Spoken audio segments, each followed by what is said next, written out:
Kapag ang isang bata malikot, normal lang yan para sa age nila. Pero kapag ang isang bata ay hirap mag-focus, pay attention. Kapag naman ang bata ay hindi makatingin sa mata mo kasi busy, may kinakalikot, normal lang yan. Pero pag hirap talaga siyang tumingin sa mata in general, pay attention. Chances are nagpapakita siya ng signs ng ADHD or autism. Kaya ngayong araw, pag-ibahin natin yung ADHD at autism. Ayon sa DSM-5-TR, ang Attention Deficit Hyperactivity Disorder at ang Autism Spectrum Disorder ay isang uri ng neurodevelopmental disorder. Kondisyon na nag-e-emerge sa pagkabata bilang resulta ng disruption sa development ng utak ng isang bata. In turn, nagdudulot to ng impairment. Ngayon, ang ADHD ay isang pattern ng pagiging hirap mag-pay attention, pagiging malikot more than usual, at impulsivity.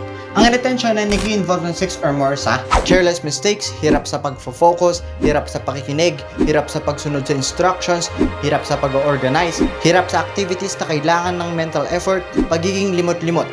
Ang hyperactivity ay nag-involve ng 6 or more sa fidgeting, pagiging paalis-alis sa upuan, takbo ng takbo o akyat ng akyat sa mga lugar na hindi naman dapat, di makapaglaro ng tahimik, gusto laging kumikilos, maingay, di makapaghintay sa turn niya, nakikisali sa usapan.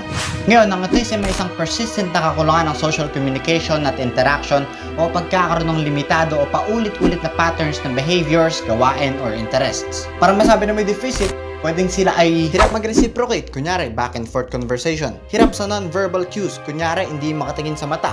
At hirap na mag-maintain ng relationships. At ang restricted at repetitive behaviors ay pwedeng maging paulit-ulit na movements, paulit-ulit na routines, interest na hindi nagbabago, at pagre-react na either over o dedma lang sa sensory input.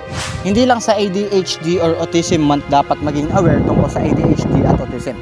Siyempre, lahat ng oras dapat maging aware tayo tungkol sa existence ng ADHD at autism.